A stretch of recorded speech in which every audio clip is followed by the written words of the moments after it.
ಇರಬೇಕು. ನಾವೆಲ್ಲ ಕೂತ್ ಮಾತಾಡುವಂತ ಸಂದರ್ಭದಲ್ಲಿ ಮಣಿವಣ್ಣನ್ ಬಂದಾಗ ಹೇಳಿದ್ರು, Sudhakar is my friend, I think we have to help him ಅಂತ ಹೇಳಿದ್ರು. ಅವ್ರು ಹೇಳಿದ್ರು, ಮೇಜರ್ ಮಣಿವಣ್ಣನ್ ಹೇಳಿದ್ರು, is also my friend sir ಅಂತ ಹೇಳಿದ್ರು. ಯಾಕಂದ್ರೆ ಮಣಿವಣ್ಣನ್ ಅವರ ಮತ್ತು ನನ್ನ ಸ್ನೇಹ ಇವತ್ತಿಂದಲ್ಲ.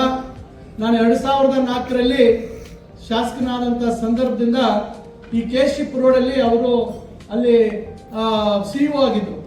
ಅವತ್ತಿನಿಂದ ನಂತರ ಬೆಸ್ಕಾಂ ಬಂದರು. ಅವ್ರು ಎಲ್ಲೇ ಹೋಗ್ಲಿ ಅವರ ನಮ್ಮ ಸ್ನೇಹ ನಿರಂತರವಾಗಿತ್ತು. ಆ ಸ್ನೇಹದ ಫಲ ಮಾದೇವಪ್ಪನವರ ಲಾರ್ಜ್ ಹಾರ್ಟೆಡ್ನೆಸ್, ಅಂದ್ರೆ ವಿಶಾಲವಾದಂಥ ಹೃದಯ ಮಾದೇವಪ್ಪನವ್ರದ್ದು. ಅದರ ಫಲಿತಾಂಶ ಇವತ್ತು ನಮಗೆ ಈ ಒಂದು ಸುಂದರ ಭವನ ನಿರ್ಮಾಣಕ್ಕೆ ಸಾಕ್ಷಿಯಾಗಿದೆ. ಮಾನ್ಯ ಮಣಿವಣ್ಣನವರೇ ಹಾಗೂ ನಮ್ಮ ಜಿಲ್ಲಾಧಿಕಾರಿ ಸದಾ ಲವಲವಿಕೆಯಿಂದ ಏನಾದರೂ ಒಂದು ಹೊಸತನವನ್ನ ತರಬೇಕು ಜಿಲ್ಲೆಗೆ ಇರ್ತಕ್ಕಂಥ ಒಂದು ನಿಟ್ಟಿನಲ್ಲಿ ಕಾರ್ಯೋನ್ಮುಖರಾಗಿರ್ತಕ್ಕಂಥ ಜಿಲ್ಲಾಧಿಕಾರಿಗಳಾಗಿರ್ತಕ್ಕಂಥ ಪ್ರಭು ಅವರೇ, ಅವರ ಜೊತೆಯಲ್ಲಿ ಬಹಳ ಉತ್ಸಾಹದಿಂದ ಇವತ್ತು ಚಿಂತಾಮಣಿಯಲ್ಲಿ ಕ್ರಿಟಿಕಲ್ ಕೇರ್ ಯೂನಿಟ್ ಇವತ್ತು 50 ಹಾಸಿಗೆಗಳ ಒಂದು ತೀವ್ರ ನಿಗಾ ಘಟಕ ಮತ್ತು ಏನು ಒಂದು ಎಮರ್ಜೆನ್ಸಿ ಸಂದರ್ಭದಲ್ಲಿ ಅಪಘಾತ ಆದಂತ ಸಂದರ್ಭದಲ್ಲಿ ಆಗಬೇಕಾಗಿರ್ತಕ್ಕಂಥ ಸೌಲಭ್ಯ ಇರ್ತಕ್ಕಂಥ ಆಸ್ಪತ್ರೆಗೆ ಚಿಕ್ಕಬಳ್ಳಾಪುರದಲ್ಲಿ ಇವತ್ತು ವೈದ್ಯಕೀಯ ಕಾಲೇಜ್ ಇದೆ. ಅಲ್ಲಿ ಎಲ್ಲ ದೊಡ್ಡ ಮಟ್ಟದಲ್ಲಿ ಒಂದು ಬೆಡ್ ಸ್ಟ್ರೆಂತ್ ಇದೆ. ಚಿಂತಾಮಣಿ ದೊಡ್ಡ ತಾಲೂಕು, ನಮಗೆ ಅದನ್ನ ಕೊಡಿ. ಅಲ್ಲಿ ಹೆಂಗು 40 ಬೆಡ್ ICU ಇದೆ.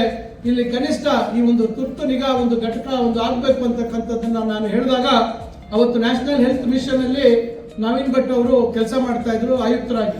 ಅವರು ಕೇಂದ್ರ ಸರ್ಕಾರಕ್ಕೆ ಈ ಬದಲಾವಣೆ ತರುವಂತದ್ದಕ್ಕೆ ಆ ಸಂದರ್ಭದಲ್ಲಿ ಅವರು ನಮಗೆ ಒಂದು ರೀತಿ ಸಹಕಾರವನ್ನ ಕೊಟ್ಟಿರ್ತಕ್ಕಂಥವ್ರು ನವೀನ್ ಭಟ್ ಅವರು ಇವತ್ತು ಇಲ್ಲಿ ನಮ್ಮಲ್ಲಿ ಮುಖ್ಯ ನಿರ್ವಹಣಾಧಿಕಾರಿಗಳೇ ನವೀನ್ ಭಟ್ ಅವರೇ ಹಾಗೂ ಕುಶಲ್ ಚೋಕ್ಸಿ ಅವರು, ನಮ್ಮ ಚಿಂತಾಮಣಿ ಅವರಿಗೆ ಬಹಳ ಚಿರಪರಿಚಿತರು. ಕುಶಲ್ ಚೋಕ್ಸಿ ಅವರು ಇಲ್ಲಿ ASP ಆಗಿ ಅವರು ಇಲ್ಲಿ ಕೆಲಸ ನಿರ್ವಹಿಸಿದ್ರು. ನಂತರ ಈಗ ನಮ್ಮಲ್ಲಿ SP ಆಗಿ ಇವತ್ತು ಕೆಲಸ ನಿರ್ವಹಿಸ್ತಾ ಇದ್ದಾರೆ ಸಾಮಾನ್ಯ ಕುಶಲ್ ಚೋಕ್ಸಿ ಅವರೇ.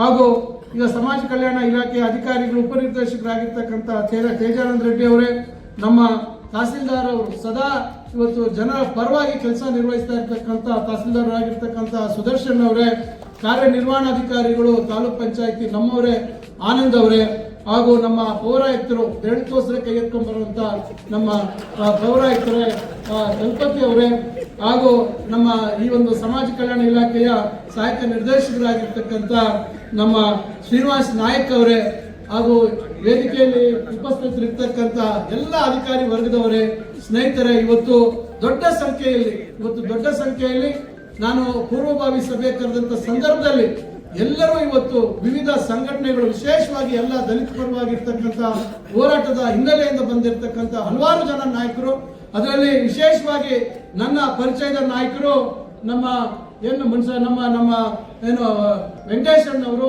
ಅವರು ಮೋಸ್ಟ್ಲಿ ಆಚೆ ಹೋಗಿದ್ದಾರೆ. ವೆಂಕಟೇಶಣ್ಣವರು, ಮುನ್ಸ್ವಾಮಿ ಅವರು ನಮ್ಮ ನಗರಸಭೆಯ ಸದಸ್ಯರಾಗಿದ್ರು, ವಿರೋಧ ಪಕ್ಷದಲ್ಲಿದ್ರು. ಅವರು ಸದಾ ನಮಗೆ ಬೆಂಬಲವಾಗಿದ್ದಂಥವರು. ಮತ್ತು ನಾನು 2004-05ರಲ್ಲಿ ಶಾಸಕರಾಗಿದ್ದಂಥ ಸಂದರ್ಭದಲ್ಲಿ ವಿಧಾನಸಭೆಯಲ್ಲಿ ಶಾಸಕರ ದಿನಾಚರಣೆ ಆಚರಣೆ ಮಾಡಿದ್ವಿ. ಮಾನ್ಯ ಧರ್ಮಸಿಂಗ್ ಅವರು ಮುಖ್ಯಮಂತ್ರಿ ಇದ್ದಂಥ ಸಂದರ್ಭದಲ್ಲಿ ಆಗ ಪಿಚ್ಚಳ್ಳಿ ಶ್ರೀನಿವಾಸ್ ಅವರ ಪರಿಚಯ ನನಗಾಯ್ತು. ಯಾವತ್ತೂ ನಾನು ಹಾಡಿದಂಥ ಅಭ್ಯಾಸನೇ ಇಲ್ಲ, ಹಾಡಿರಲಿಲ್ಲ ಅಂತಂದ್ರು. ಅವತ್ತು ನಮ್ಮ ಜಿಲ್ಲೆಯ ಅವಿಭಜಿತ ಕೋಲಾರ ಜಿಲ್ಲೆಯ ಕೆರೆಗಳ ಬಗ್ಗೆ ಒಂದು ಹಾಡನ್ನ ಆಡಿಸುವಂತದ್ದಕ್ಕೆ ಬಹಳ ಕಷ್ಟಪಟ್ಟು ಆಡಿಸಲಿಕ್ಕೆ ಪ್ರಯತ್ನ ಮಾಡಿದಂತ ಅವತ್ತಿನ ಗುರುಗಳಾಗಿರ್ತಕ್ಕಂಥ ನಮ್ಮ ಪಿಚ್ಚಳ್ಳಿ ಅವರೇ, ಮತ್ತೊಬ್ಬರು ಚಿಕ್ಕಬಳ್ಳಾಪುರದ ನಮ್ಮ ಸ್ನೇಹಿತರು, ಬಹಳ ನಮ್ಮ ಆತ್ಮೀಯರಾಗಿರ್ತಕ್ಕಂಥ ರಾಜಕಾಂತ್ ಅವರೇ, ಸುಧಾ ವೆಂಕಟೇಶ್ ಅವರೇ, ಇನ್ನ ಎಲ್ಲ ನಮ್ಮ ಇತರ ಎಲ್ಲ ದಯವಿಟ್ಟು ಬಹಳಷ್ಟು ಜನರ ಹೆಸರಿದೆ. ಆಮೇಲೆ ನಮ್ಮ ಜಿಲ್ಲಾ ಅರಣ್ಯ ಇಲಾಖೆಯ ಅಧಿಕಾರಿಗಳಾಗಿರ್ತಕ್ಕಂಥ ಗಿರೀಶ್ ಅವರೇ, ಆಮೇಲೆ ನಮ್ಮ AC ಅವರಾಗಿರ್ತಕ್ಕಂಥ ಅಶ್ವಿನ್ ಅವರೇ, ಇನ್ನು ಹೆಸರು ಬಹಳಷ್ಟು ಇದ್ದಾರೆ. ಆಮೇಲೆ ವಿಶೇಷವಾಗಿ ನಮ್ಮ ಇದೊಂದು ನನ್ನ ಎಲ್ಲ ಕೆಲಸಗಳಲ್ಲಿ 2004ರಿಂದ ಈಚೆಗೆ ಬಹುಶಃ ನಮ್ಮ ನಾಗೇಶ್ ಅವರು ಅವಾಗ ಆರ್ಕಿಟೆಕ್ಚರ್ ಓದ್ತಾ ಇದ್ರು. ಅವತ್ತಿನಿಂದ ಏನೆಲ್ಲ ನಾನು ಇಲ್ಲಿ ಚಿಂತಾಮಣಿಯಲ್ಲಿ ಹೊಸತನವನ್ನು ತರುವಂತ ಪ್ರಯತ್ನ ಮಾಡಿದ್ದೆ, ಅದಕ್ಕೆಲ್ಲದಕ್ಕೂ ನಾಗೇಶ್ ಅವರು ಮತ್ತು ಅವರ ಚಿಕ್ಕಪ್ಪ ಅವರಾಗಿರ್ತಕ್ಕಂಥ ನಾರಾಯಣ ಸ್ವಾಮಿ ಅವರು ಕಾರಣ. ಅವರು ಎಲ್ಲ ಇವತ್ತು ತಾಲೂಕ್ ಪಂಚಾಯತಿ ಇರ್ಬೋದು, ಇನ್ನು ನಮ್ಮ ಕ್ರಿಕೆಟ್ ಸ್ಟೇಡಿಯಂ ಇರ್ಬೋದು, ನಮ್ಮ ಝಾನ್ಸಿ ರಾಣಿ ಲಕ್ಷ್ಮೀಬಾಯಿ ಸ್ಟೇಡಿಯಂ ಇರ್ಬೋದು, ಇವೆಲ್ಲ ಪ್ರತಿಯೊಂದು ನನ್ನ ಕೆಲಸಗಳಿಂದ ಎಲ್ಲದರಲ್ಲೂ ನನಗೆ ಸಹಕಾರವಾಗಿ ನಿಂತಿದ್ದಾರೆ. ಅವರು ಈ ಸಂದರ್ಭದಲ್ಲಿ ವೇದಿಕೆಯಲ್ಲಿ ಇದ್ದಾರೆ. ಮತ್ತು ಇನ್ನು ಇತರೆ ಇವತ್ತು ಬಂದಿರತಕ್ಕಂಥ ಎಲ್ಲ ಸ್ನೇಹಿತರು, ದಯವಿಟ್ಟು ಹೆಸರುಗಳು ಎಲ್ಲರದ್ದು ನಾನು ಹೇಳಕ್ ಆಗೋದಿಲ್ಲ.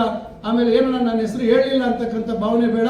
ಇಲ್ಲಿ ಬಂದಿರತಕ್ಕಂಥ ಎಲ್ಲ ನನ್ನ ಸ್ನೇಹಿತರೆ, ಕೋಲಾರ ಜಿಲ್ಲೆಯಿಂದ ಬಂದಿರತಕ್ಕಂಥ ಎಲ್ಲ ಮುಖಂಡರೆ, ಚಿಕ್ಕಬಳ್ಳಾಪುರ ಜಿಲ್ಲಾಕ್ಕೆ ಬಂದಿದ್ದಂಥ ಎಲ್ಲ ಮುಖಂಡರೆ, ಹಾಗೂ ಇಲ್ಲಿ ಬಂದಿರತಕ್ಕಂಥ ಇತರೆ ನಮ್ಮ ಪಕ್ಷದ ಎಲ್ಲ ಮುಖಂಡರೆ ಮತ್ತು ಎಲ್ಲರೂ ಇಲ್ಲಿ ಬಂದಿರತಕ್ಕಂಥ ನನಗಿಲ್ಲಿ ನಮ್ಮ ಒಬ್ಬರು ಮಹಿಳಾ ಇದ್ದಾರೆ, ಇಲ್ಲಿ ಒಬ್ರು ಏನೋ ರತ್ನಮ್ಮ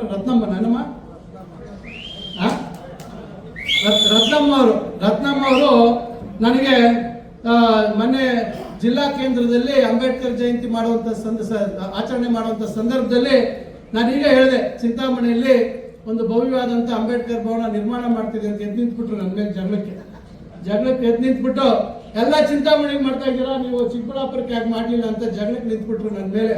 ನಾನು ಹೇಳಿದೆ, ಚಿಂತಾಮಣಿ ಅವರು ನನಗೆ ಇವತ್ತು ಓಟ್ ಹಾಕಿ ಗೆಲ್ಲಿಸಿದ ಕಾರಣದಿಂದ ಇವತ್ತು ನಾನು ಇಲ್ಲಿ ಶಾಸಕರಾಗಿ ಮತ್ತು ಮಂತ್ರಿಯಾಗಿ ಮಾಡಿದ್ದೀನಮ್ಮ. ಮೊದಲು ನಾನು ಅಲ್ಲಿ ಮಾಡಬೇಕು, ಆಯ್ತು ಮುಂದೆ ಜಿಲ್ಲಾ ಕೇಂದ್ರದಲ್ಲಿ ಮಾಡುವಂಥದ್ದಕ್ಕೆ ಸ್ಥಳದ ಒಂದು ಸಮಸ್ಯೆ ಇದೆ, ಅದನ್ನ ಪರಿಹಾರ ಮಾಡೋಣ ಅಂತ ಹೇಳಿ ಅವತ್ತು ನಾನು ಅವ್ರಿಗೆ ಮಾತು ಹೇಳಿದ್ದೆ. ಇವತ್ತು ಆ ಜವಾಬ್ದಾರಿ ಕೂಡ ನಮಗೆ ತಪ್ಪೋಗಿದೆ ಅಮ್ಮ, ನನ್ನ ದಯವಿಟ್ಟು ತಪ್ಪಾಗಿ ಭಾವಿಸ್ಕೋಬೇಡಿ. ಅದರಿಂದ ಇವತ್ತು ಬೇರೆಯವರು ಜಿಲ್ಲಾ ಮಂತ್ರಿಗಳಾಗಿದ್ದಾರೆ, ಬರ್ತಾರೆ, ಅವರು ಬಹುಶಃ ಆ ಜವಾಬ್ದಾರಿಯನ್ನ ನಿಭಾಯಿಸ್ತಾರೆ.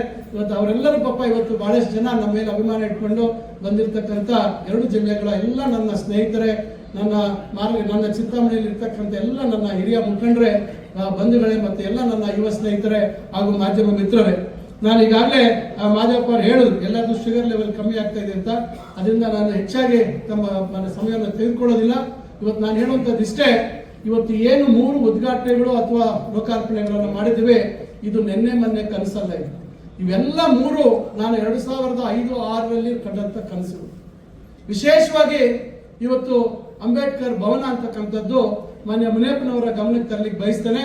ಅವತ್ತು ರಾಜ್ಯ ಸರ್ಕಾರ 2006ರಲ್ಲಿ ನಮ್ಗೆಲ್ರಿಗೂ ಪತ್ರ ಬರೀತು. ಆ ಸಂದರ್ಭದಲ್ಲಿ 2006ರಲ್ಲಿ ಪತ್ರ ಬರೆದು ತಾಲೂಕು ಮಟ್ಟದಲ್ಲಿ ಅಂಬೇಡ್ಕರ್ ಭವನ ನಿರ್ಮಾಣ ಆಗಬೇಕು, ಸರ್ಕಾರ 5 ಲಕ್ಷಗಳನ್ನ ಕೊಟ್ಟಿದ್ದೇವೆ ಅಂತಕ್ಕಂಥದ್ದು.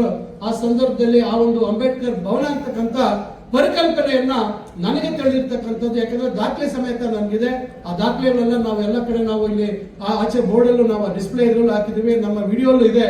ಅವತ್ತು ನಮಗೆ ಸರ್ಕಾರದಿಂದ ಪತ್ರ ಬಂದಾಗ ಅವತ್ತು ನಾನು ಅದಕ್ಕೊಂದು ಪ್ರಯತ್ನ ಮಾಡಿ ಆ ಸಂದರ್ಭದಲ್ಲೇ 70-80 ಲಕ್ಷದಲ್ಲಿ ಮಾಡಬೇಕು ಅಂತಕ್ಕಂಥ ಆಲೋಚನೆ ಇಟ್ಕೊಂಡು ಆಶ್ರಯ ಬಡಾವಣೆಯನ್ನ ನಮ್ಮ ತಂದೆಯವರು ಏನು 1989-94ರ ಅವಧಿಯಲ್ಲಿ ಅವರು ಆ ಒಂದು ಆಶ್ರಯ ಬಡಾವಣೆಯನ್ನ ಆ ಜಾಗವನ್ನ ಗುರುತಿಸಿರ್ತಕ್ಕಂಥ ಕೆಲಸವನ್ನ ಮಾಡಿದ್ರು. ಅಲ್ಲಿ ಹಿಂದೆ ನಾವು ನಮ್ಮ ತಂದೆಯವರು ಸೋತ ಮೇಲೆ ದಿವಂಗತ KM ಕೃಷ್ಣಾರೆಡ್ಡಿ ಅವರು ಆ ಬಡಾವಣೆಯಲ್ಲಿ 7 ಸೈಟ್ಗಳನ್ನ ಅಂಬೇಡ್ಕರ್ ಭವನಕ್ಕೆ ಕೊಡಬೇಕು ಅಂತಕ್ಕಂಥ ರೆಸೊಲ್ಯೂಷನ್ ಅನ್ನ ನಗರಸಭೆಯಲ್ಲಿ ಮಾಡಿದ್ರು.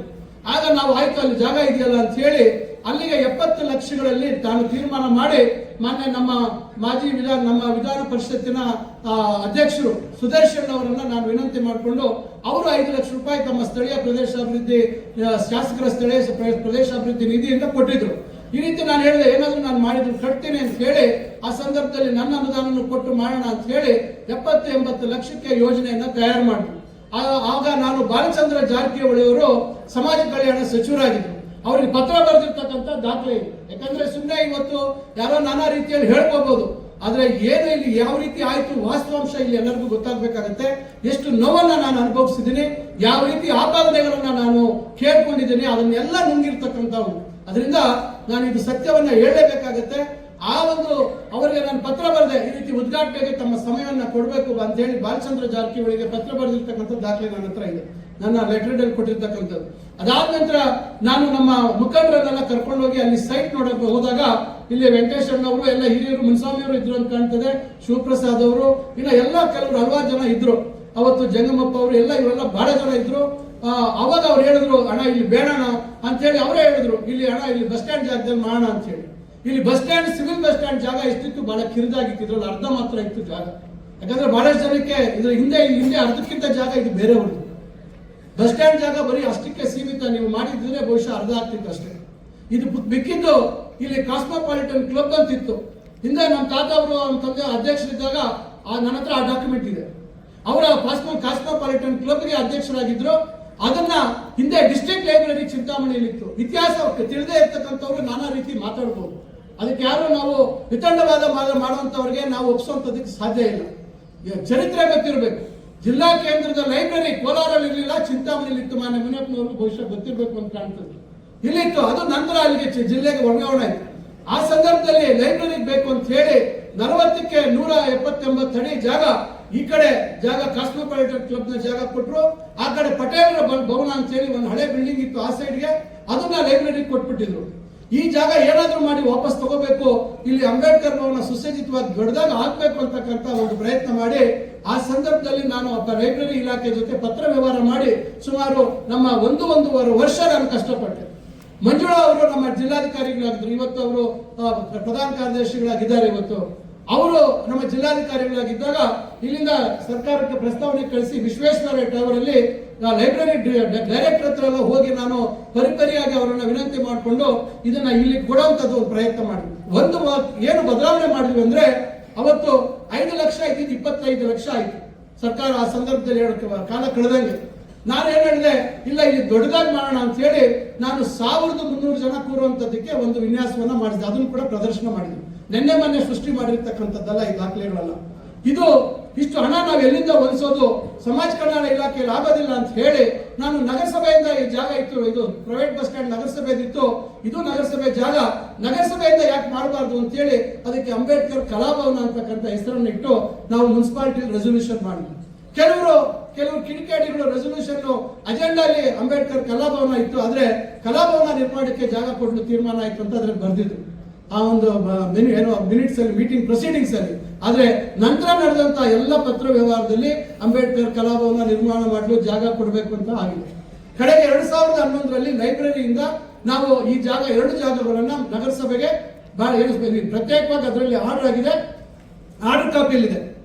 2011ರಲ್ಲಿ ಯಾರೋ ಈಗ ಮಾತಾಡುವಂತವ್ರು ಯಾರು ಇರ್ಲಿಲ್ಲ ಚಿಂತಾಮಣಿ, ಯಾವುದೇ ರಾಜಕೀಯ ಅಧಿಕಾರ ಸಿಕ್ಕಿರ್ಲಿಲ್ಲ ಅವ್ರಿಗೆ. ಆವಾಗ ನಾನು ಕೊಡಿಸಿ ಇವೆಲ್ಲ ತಯಾರು ಮಾಡುವಂತ ಸಂದರ್ಭದಲ್ಲಿ ಚುನಾವಣೆ 2013ರಲ್ಲಿ ಬಂದು ನಮಗೆ ಹಿನ್ನಡೆ ಆದಂತದ್ದು ಆಗಿದೆ. ಅದಾದ ನಂತರ ಏನೇನಾಯ್ತು, ಯಾವ ರೀತಿ ವಿನ್ಯಾಸ ಆಯ್ತು, ಎಷ್ಟು ಕೋಟಿಗೆ ವಿನ್ಯಾಸ ಮಾಡಿದ್ರು, ನಾನು ಆ ಕಾಲದಲ್ಲೇ ಸುಮಾರು 8-10 ಕೋಟಿಗೆ ಮಾಡಿಸ್ತಿದ್ದೆ ಅದನ್ನ ವಿನ್ಯಾಸ. ಆದ್ರೆ ಕಡೆಗೆ 2 ಕೋಟಿ ಆಯ್ತು, 3 ಕೋಟಿ ಆಯ್ತು. 2 ಕೋಟಿ ಸಮಾಜ ಕಲ್ಯಾಣ ಇಲಾಖೆಗೆ ಬಂತು. ಇವತ್ತು ಒಂದು ತಾಲೂಕು ಮಟ್ಟದಲ್ಲಿ ಸಮಾಜ ಕಲ್ಯಾಣ ಇಲಾಖೆಯಲ್ಲಿ ಕೊಡುವಂತದ್ದು, ಇವತ್ತು ಅಂಬೇಡ್ಕರ್ ಭವನ ಇರ್ಬೋದು, ಬಾಬು ಜಗಜೀವನ್ ರಾಮ್ ಭವನ ಇರ್ಬೋದು, ಇನ್ನು ಬೇರೆ ಭವನ ಇರ್ಬೋದು, ತಾಲೂಕು ಮಟ್ಟಕ್ಕೆ 2 ಕೋಟಿ ಕೊಡ್ತಾರೆ, ಜಿಲ್ಲಾ ಮಟ್ಟಕ್ಕೆ 4 ಕೋಟಿ ಕೊಡ್ತಾರೆ. ಇದು ಫಿಕ್ಸ್ ಆಗಿದೆ ಇಡೀ ರಾಜ್ಯದಲ್ಲಿ ಎಲ್ಲಾ ತಾಲೂಕುಗಳಿಗೆ ಹೋಗುವಂತದ್ದು, ಇದು ವಾಸ್ತವಾಂಶ. ಈಗ ಚಿಂತಾಮಣಿಗೆ 2.5 ಕೋಟಿ ಕೊಟ್ಟಿದ್ರು. ಅದಾದ ನಂತರ ಅಂದಿನ ಶಾಸಕರು ಅವರು 1 ಕೋಟಿ ಕೊಟ್ಟಿದ್ದಾರೆ. ಅದಾದ್ಮೇಲೆ DMFT district mining trust fund ಅದರಲ್ಲಿ 1 ಕೋಟಿ, ಇಷ್ಟು 4 ಕೋಟಿ ಇತ್ತು. ಕಾಮಗಾರಿ ಎಲ್ಲ ಎಷ್ಟಾಗಿತ್ತು ಇದ್ರಲ್ಲಿ ಅರ್ಧ ಕೂಡ ಇರಲಿಲ್ಲ, ಕೇವಲ 400 ಜನ ಕೂರುವಂತದಕ್ಕೆ ವ್ಯವಸ್ಥೆ ಇತ್ತು. ಅದ್ರ ಬಗ್ಗೆ ನಾನು ಹೆಚ್ಚು ವಿವರಣೆ ಮಾಡೋಕ್ಕಾಗಲ್ಲ, ತಾವೆಲ್ಲರೂ ನೋಡಿದ್ದೀರಾ, ನಮ್ಮ ಹತ್ರ ದಾಖಲೆ ಇದೆ ಯಾವ ರೀತಿ ಇತ್ತು ಆ ಭವನ ಅಂತಕ್ಕಂಥದ್ದು, ಇತ್ತಾ ಇಲ್ವಾ ಅಂತಕ್ಕಂಥದ್ದು. ಏನೋ ನಿಮ್ಮೆಲ್ಲರ ಒಂದು ಆಶೀರ್ವಾದದಿಂದ 2023ರಲ್ಲಿ ತಾವು ನನಗೆ 10 ವರ್ಷಗಳ ಒಂದು ಏನೋ ಹಿನ್ನಡೆಯಿಂದ ನನಗೆ ಮತ್ತೆ ಒಂದು ಅವಕಾಶವನ್ನು ಒದಗಿಸಿಕೊಟ್ಟ ಮೇಲೆ ಸರ್ಕಾರ, ನಮ್ಮ ಪಕ್ಷ ಕೂಡ, ನಮ್ಮ ಕಾಂಗ್ರೆಸ್ ಪಕ್ಷ ನನಗೆ ಗುರುತಿಸಿ ಮಂತ್ರಿಯನ್ನು ಮಾಡ್ತಕ್ಕಂಥ ಒಂದು ಅವಕಾಶವನ್ನು ಮಾಡಿಕೊಟ್ಟಿದೆ. ತಕ್ಷಣ ನಾನು ಮೊದಲು ಭೇಟಿ ಮಾಡಿದ್ದು ನಾನು ಇಲ್ಲಿ ಇದೇ ಒಂದು ಜಾಗಕ್ಕೆ ಬಂದು ಇದು ಯಾವ ರೀತಿ ಆಗಿದೆ ಅಂತ ಹೇಳಿ ಇದನ್ನ ನೋಡಿ ನಮ್ಮ ನಾಗೇಶ್ ಅವ್ರಿಗೆ ಹೇಳಿ ಇದನ್ನ ಏನಾದ್ರೂ ಮಾಡಿ ಒಂದು ಬದಲಾವಣೆ ತರಬೇಕು ಅಂತಕ್ಕಂಥ ಒಂದು ಪ್ರಯತ್ನವನ್ನು ಮಾಡಿ ಇಷ್ಟೆಲ್ಲ ಮಾಡಿ ನಾನು ಪ್ರಯತ್ನ ಹೋಗಿದ್ದು ಮಾದೇವಪ್ಪನವ್ರ ಹತ್ರ ಹೋಗಿ, ಸರ್ ಇದು ನನ್ನ ಕನಸಿದು, ಈ ಕನಸನ್ನು ನೀವು ನನಸು ಮಾಡೋದಕ್ಕೆ ಸಹಕಾರ ಕೊಡಬೇಕು ಅಂತ ಹೇಳಿ ಆ ಸಂದರ್ಭದಲ್ಲಿ ನಾವು ನಿರೀಕ್ಷೆ ಮಾಡಲಿಲ್ಲ ಇನ್ನ ಹೆಚ್ಚು ಅನುದಾನ ಬೇಕು ಅಂತ. ನಾನು 9 ಕೋಟಿ ಕೇಳಿದೆ, ಅವರು 9 ಕೋಟಿಗೆ ನಾನು ಆಗಲೇ ಹೇಳ್ದಂಗೆ ಆ 9 ಕೋಟಿಗಳನ್ನ ಅವರು ವಿಶೇಷ ಅನುದಾನ 2024 ಜನವರಿ ತಿಂಗಳಲ್ಲಿ ಮಂಜೂರು ಮಾಡಿ 2 ಕಂತುಗಳಲ್ಲಿ ಅದನ್ನ ಬಿಡುಗಡೆ ಮಾಡೋದು ಅಂತ ಹೇಳಿ ಆ ಸಂದರ್ಭದಲ್ಲಿ ತೀರ್ಮಾನ ಆಯಿತು. ಇಷ್ಟೆಲ್ಲ ನಾವು ಪ್ರಯತ್ನದ ನಡುವೆ ನಂತರ ನಮ್ಮ ನಾಗೇಶ್ ಹೇಳಿದ್ರು, ಫೈರ್ ಮಾಡಬೇಕು, ಮತ್ತೊಂದು ಮಾಡಬೇಕು, ಸೆಂಟ್ರಲ್ ಏರ್ ಕಂಡೀಷನ್ ಇವೆಲ್ಲ ಜಾಸ್ತಿ ಆಗ್ತಿದೆ ಸರ್ ಅಂತ ಹೇಳಿ, ಇವೆಲ್ಲ ಜಾಸ್ತಿ ಆದ್ರೂ ಪರವಾಗಿಲ್ಲ ಅಂತ ಹೇಳಿ ನಮ್ಮ ಸುದೈವ ಮಾನ್ಯ ಸಿದ್ದರಾಮಯ್ಯನವರು ಮುಖ್ಯಮಂತ್ರಿಗಳಾಗಿದ್ದಂಥ ಸಂದರ್ಭದಲ್ಲಿ ಎಲ್ಲ ನಮಗೆ 50 ಕೋಟಿಗಳ ವಿಶೇಷ ಅನುದಾನ ಕೊಟ್ಟರು. ಅದರಲ್ಲೇ ಏನಾದರೂ ಮಾಡಿದ್ರೆ ಮುಗಿಸ್ಬೇಕು ಅಂತ ಹೇಳಿ ಮತ್ತೆ ಅದರಲ್ಲಿ 5 ಕೋಟಿ 40 ಲಕ್ಷ ಕೊಟ್ಟೆ. ಅದು ನೋಡಿದ್ರೆ ಮತ್ತೆ ಒಂದಿನ ಬಂದೆ, ಕೆಳಗಡೆ ಡೈನಿಂಗ್ ಹಾಲ್ ಎಲ್ಲ ನೋಡಿ ಇದೆಲ್ಲ ಇಷ್ಟು ಚೆನ್ನಾಗಿ ಮಾಡಿ ಅಲ್ಲಿರುವಂತ ಟಾಯ್ಲೆಟ್ ಮತ್ತೊಂದು ಬಹಳ ಒಂದು ರೀತಿ ಏನು ನಮಗೆ ಒಪ್ಪೋ ರೀತಿಯಲ್ಲಿ ಇರಲಿಲ್ಲ, ಇದನ್ನು ಚೇಂಜ್ ಮಾಡಪ್ಪ ಅಂತ ಹೇಳಿ ಮತ್ತೆ ಅದಕ್ಕೆ 50 ಲಕ್ಷ ಕೊಟ್ಟೆ. ಇದಾದ ನಂತರ ಈಗ ಎಲ್ಲರೂ ಮಾತಾಡಿದ್ರು, ಇಷ್ಟು ದೊಡ್ಡ ಭವನ, ಇಷ್ಟು ಒಳ್ಳೆಯ ವ್ಯವಸ್ಥೆಗಳನ್ನ ಒಳಗೊಂಡಂತೆ ಭವನ ಮಾಡಿದ್ದೇವೆ, ಇದು ಯಾವ ರೀತಿ ನಿರ್ವಹಣೆ ಆಗುತ್ತೆ, ಇದನ್ನ ಯಾವ ರೀತಿ ನಾವು ನಿರ್ವಹಣೆ ಮಾಡಬಹುದು ಅಂತಕ್ಕಂಥ ಆಲೋಚನೆಗಳು ಬಂದಾಗ ಇದಕ್ಕೇನಾದ್ರೂ ಒಂದು ಹೊಸ ರೂಪ ಕೊಡಬೇಕು ಅಂತ ಹೇಳಿ ನಂತರ ನಾನು ಇದನ್ನ ಗೌರಿಬಿದನೂರಲ್ಲಿ ಶಿವಶಂಕರ್ ರೆಡ್ಡಿ ಅವರು ಸ್ವಲ್ಪ ಅಲ್ಲಿ ಈ ಒಂದು ಡಿಸ್ಪ್ಲೇ ಪ್ಯಾನೆಲ್ಸ್ ಎಲ್ಲ ಮಾಡಿದ್ದಾರೆ ಅಂತ ನಮ್ಮ ತೇಜಾನಂದ ರೆಡ್ಡಿ ಹೇಳಿದ್ರು. ಆಗ ಅವ್ರನ್ನ ಮಾತಾಡಿದಾಗ ಅವ್ರ ಅಡ್ರೆಸ್ ಕೊಟ್ಟರು, ಅವ್ರನ್ನ ಕರೆಸಿ ನಾವು ಅದನ್ನ ಮಾತಾಡಿದಾಗ ಬೇರೆ ಬೇರೆ ಹೊಸ ಹೊಸ ಒಂದು ಆಲೋಚನೆಗಳು ಬಂದು ಈ ಕಿಯೋಸ್ಕ್ ಹಾಕುವಂಥದ್ದು ಇವೆಲ್ಲ ಮಾಡುವಂತ ಒಂದು ಪ್ರಯತ್ನ ಮಾಡಿದ್ವಿ. ನಂತರ ಬೇರೆ ಬೇರೆ ನಮ್ಮ ಸ್ನೇಹಿತರೆಲ್ಲ ಕೆಲವರು ಬೇರೆ ವಿಚಾರಕ್ಕೆ ಬಂದು ನನ್ನ ಜೊತೆ ಜಗಳ ಮಾಡಿದ್ರು.